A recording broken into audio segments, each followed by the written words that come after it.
So sustainable means let's sustain it. Let's keep it the same, right? So I think that we can agree that there are a lot of things we don't want to stay the same. We need to improve them.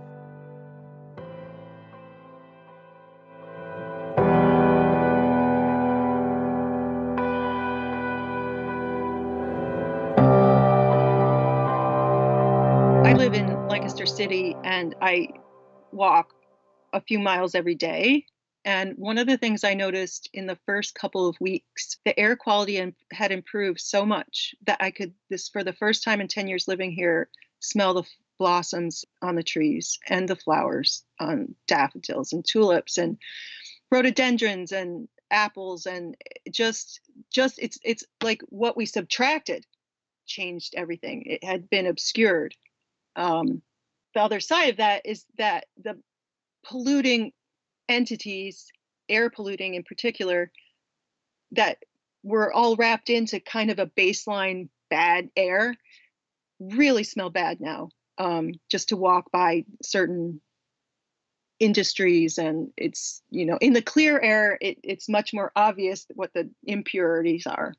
So sustainable means let's sustain it. Let's keep it the same, right? So I think that we can agree that there are a lot of things we don't want to stay the same. We need to improve them. And so the form of improvement that we are talking about, we're using the word regenerative because it's not, humans can create the conditions for that to happen, but it's life and nature that provides the emergent properties that allow things to improve. So sustainable means we want to keep the status quo, keep it the same. And regenerative means we're going to create the conditions for life to flourish.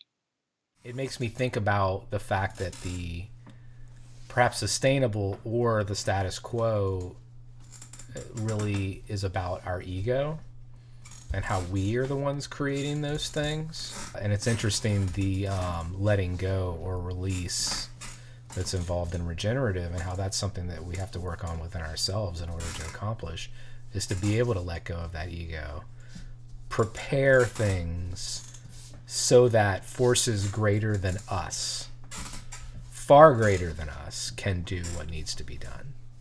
Yeah, that's great, Alan. Yeah.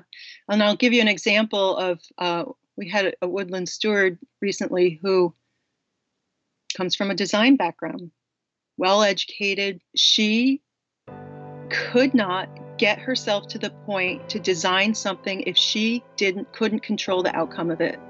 I think that she will someday, but like you said, it requires a sitting with it and a realization that we're part of something bigger than we are, and we're capable of destroying the environment that sustains us, and we're capable of suicide as a species, but we're not capable of understanding what will happen after, or controlling what happens after we're gone. That's the hopeful message for me, is that if we can just stop doing harm, create conditions for good things to happen as best we know how, and let those things happen, is, to me, the most mature and life-loving response that I can come up with.